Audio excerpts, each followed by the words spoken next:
Bismillahirrahmanirrahim. Assalamualaikum warahmatullahi wabarakatuh. Yang berusaha Tuan Haji Amir Hamzah bin Yaakob selaku pensyarah penyelia, yang dihormati barisan panel penilai Tuan Haji Muhammad Zaharuddin bin Omar dan Dr. Muhammad Rusdi bin Abdul Majid, para pensyarah serta siswa-siswi guru sekalian. Nama saya Amirah Khairiah binti Abdul Hana dari Unit Bahasa Melayu Ambilan Cun 2017. Dalam seminar penyelidikan kali ini, saya akan membentangkan satu kajian tindakan yang bertajuk Penggunaan Buku Kedal bagi meningkatkan kefahaman murid tahun 2 dalam cerita Sang Pokok Kembali Ceria. Menurut Kamus Dewan, buku didefinisikan sebagai helaian-helaian kertas yang mengandungi tulisan, manakala akronim Kedal membawa maksud kepada kisah dalam lagu. Seperti yang kita tahu, kurikulum Bahasa Melayu telah disusun dalam bentuk modular yang merangkumi 5 modul kemahiran bahasa. 5 modul kemahiran bahasa ini terdiri daripada 3 modul utama iaitu modul membaca, modul menulis dan modul mendengar dan bertutur, dan disokong oleh 2 lagi modul sampingan iaitu modul seni bahasa dan modul tata bahasa yang digabungkan melalui elemen penggabung jalinan. Menurut DSKP, modul seni bahasa ini merujuk kepada aspek kebahasaan, keindahan dan kehalusan dalam bahasa Melayu yang perlu difahami dan dikuasai oleh murid. Dan kebiasaannya, guru bahasa Melayu menggunakan pendekatan kaedah didik hibur dalam mengajar modul seni bahasa. Menurut Saiful Nizam, didik hibur didefinisikan sebagai mendidik sambil menghibur, dan antara aktiviti yang telah disarankan dalam DSKP ialah aktiviti nyanyian, bercerita, lakonan dan berpuisi. Jadi saya telah menggabungkan elemen muzik dan teknik bercerita untuk mengatasi masalah kekeliruan murid dalam memahami cerita, sekaligus untuk mewujudkan satu pembelajaran yang menyeronokkan melalui buku Kedal. Pada semester 7 yang lalu, saya telah menjalankan praktikum selama 3 bulan di Sekolah Kebangsaan Pecah Rotan, dan saya telah berpeluang untuk mengajar bahasa Melayu bagi tahun 2 iaitu 2 Al-Farabi yang hanya terdiri daripada 11 orang murid sahaja. Sepanjang saya mengajar mereka, maka ada satu isu yang telah ditimbulkan, iaitu murid telah menunjukkan satu tingkah laku negatif seperti mula menunjukkan rasa bosan, mula bercakap semasa guru mengajar dan mula bermain dengan kawan semasa saya menggunakan kaedah bercerita secara tradisional. Maka timbullah satu pernyataan masalah apabila murid mengalami kekeliruan dalam memahami sebuah cerita kanak-kanak. Hal ini saya mengenal pasti melalui hasil kerja murid berdasarkan lembaran kerja yang telah diberikan semasa mengajar modul seni bahasa. Di sini saya tetapkan 3 objektif bagi kajian tindakan saya, dan objektif-objektif ini akan menjawab persoalan kajian. Objektif yang pertama iaitu menghuraikan ciri-ciri istimewa yang dimiliki oleh buku Kedal sehingga mampu meningkatkan kefahaman murid terhadap cerita Sang Pokok Kembali Ceria. Objektif ini akan dijawab oleh persoalan kajian iaitu apakah ciri-ciri istimewa yang dimiliki oleh buku Kedal sehingga mampu meningkatkan kefahaman murid terhadap cerita Sang Pokok Kembali Ceria. Objektif yang kedua iaitu mengukur peningkatan pencapaian murid selepas menggunakan buku Kedal dalam cerita Sang Pokok Kembali Ceria, dan objektif yang ketiga iaitu menghuraikan kesan penggunaan buku Kedal dalam pengajaran terhadap aspek tingkah laku murid semasa PDPC. Sebelum saya memulakan kajian tindakan saya telah membuat satu pengumpulan data awal dengan menggunakan 3 instrumen, iaitu instrumen yang pertama iaitu pemerhatian secara berstruktur terhadap tingkah laku murid sepanjang saya mengajar mereka, dan yang kedua temu bual secara tidak berstruktur dijalankan ke atas murid Al-Farabi bagi mendapatkan respon mereka tentang cara pengajaran saya, dan yang terakhir iaitu analisis dokumen terhadap lembaran kerja mereka yang telah saya berikan semasa PDPC. Dan berdasarkan pengumpulan data awal, saya telah memilih 4 orang peserta kajian saya yang terdiri daripada 3 orang murid lelaki berbangsa Melayu dan seorang murid perempuan berbangsa Melayu. Dan mereka dipilih berdasarkan markah lembaran kerja dan ciri-ciri ataupun tingkah laku yang ditunjukkan oleh setiap orang peserta kajian sepanjang saya mengajar mereka. Pelaksanaan kajian ini telah dibuat berdasarkan satu model kajian tindakan Lewin 1946 dan Laidlaw 1992 kerana saya yakin bahawa pemilihan model ini adalah model yang paling tepat dan bersesuaian dengan kajian tindakan yang saya lakukan. Berdasarkan rajah, model kajian ini mempunyai 5 proses yang berbentuk gelungan. Proses pertama, mengenal pasti aspek amalan. Yang kedua, merancang. Ketiga, tindakan. Yang keempat, melihat kesan tindakan ataupun pemerhatian. Dan yang kelima, refleksi. Dan proses ini akan berulang-ulang sehingga pengkaji mendapatkan hasil dapatan yang memuaskan. Seterusnya, instrumen kajian telah saya gunakan ialah temu bual separuh berstruktur. Yang kedua, kaedah ujian pra dan ujian pasca. Dan yang kelima, pemerhatian berstruktur terhadap tingkah laku murid. Ketiga-tiga instrumen kajian ini digunakan bagi saya mendapatkan data untuk kajian tindakan ini. Dan saya juga menggunakan cartagan bagi memudahkan atau melicinkan proses kajian tindakan ini dijalankan. Melihat kepada gelung yang pertama, saya mulakan kajian tindakan saya dengan mengenal pasti dahulu apa kelemahan PDPC melalui amalan refleksi selepas tamatnya waktu mengajar. Jadi, saya telah temukan satu masalah di mana murid mengalami kekeliruan dalam memahami cerita kanak-kanak. Kemudian saya telah merancang satu pelan tindakan supaya saya dapat mengatasi masalah tersebut dengan saya membuat beberapa pembacaan mengenai kajian-kajian lepas tentang penggunaan lagu terhadap PDPC. Kemudian, saya memutuskan untuk menggunakan lagu dan video dalam menyampaikan cerita kanak-kanak.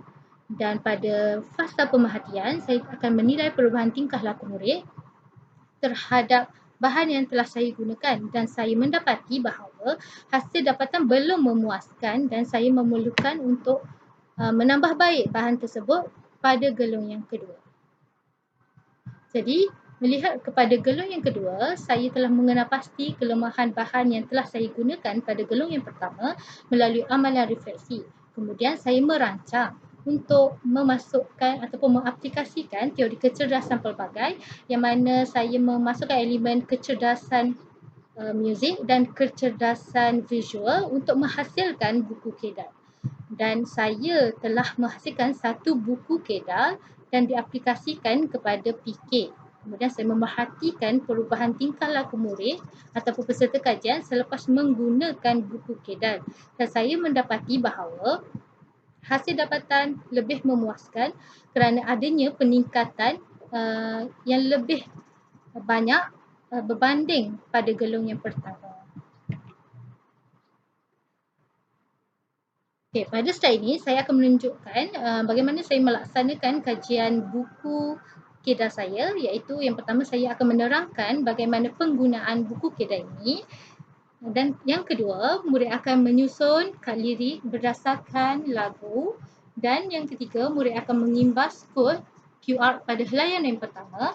Dan yang keempat, murid akan menyemak susunan kad lirik pada helaian buku berdasarkan bahan video tersebut yang telah didapatkan melalui imbasan kod QR. Kemudian murid akan menyanyikan lagu dan mula bercerita berdasarkan gambar-gambar yang ada pada buku kedal ini. Dan akhir sekali, pada helaian terakhir, murid akan mengimbas kod QR untuk menjawab soalan pada medium word wall. Peningkatan murid ini telah dibuktikan berdasarkan hasil dapatan kajian yang menjawab soalan kajian yang pertama, apakah ciri-ciri istimewa yang dimiliki oleh buku kedal sehingga mampu meningkatkan kefahaman murid terhadap cerita Sang Pokok Kembali Ceria menggunakan instrumen temu bual secara berstruktur. Antara soalan yang diajukan kepada peserta ialah, apakah kamu berminat dengan buku yang cikgu hasilkan? Kalau ya, mengapa?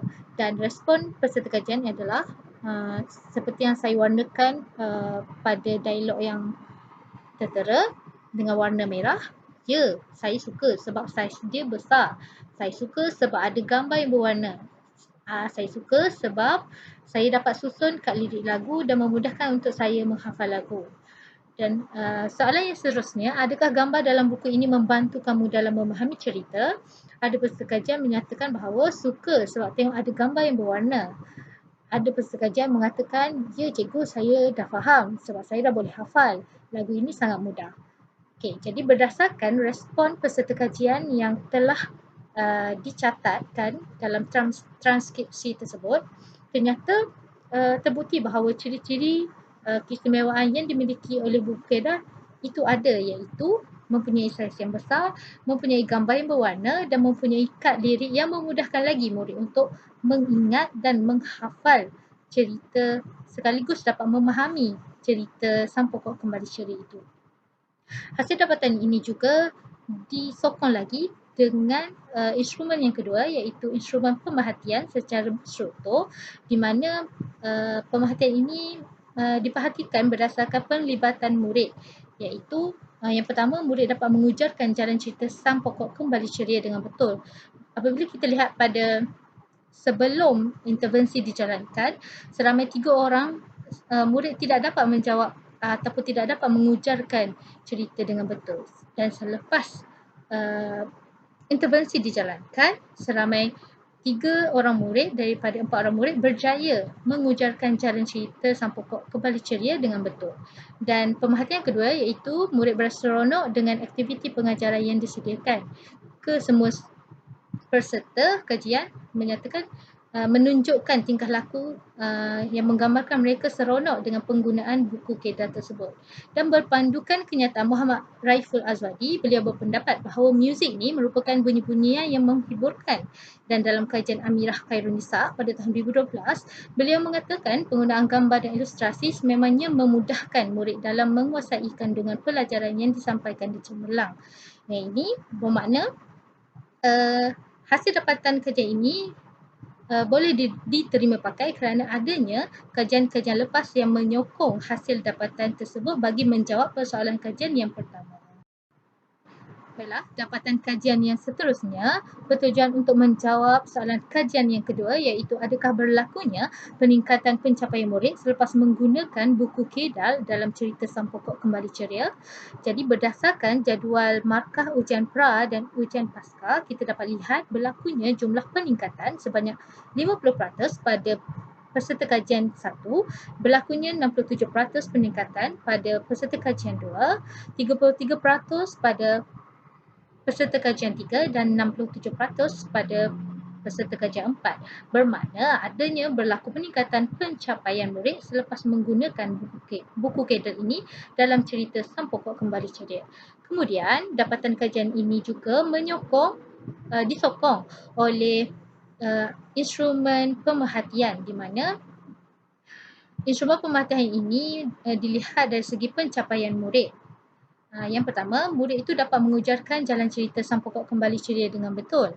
Apa yang kita dapat lihat, pada sebelum intervensi dijalankan, sebanyak 3 orang murid tidak dapat mengujarkan jalan cerita dengan betul. Dan selepas intervensi dijalankan, kesemua murid dapat mengujarkan jalan cerita dengan betul.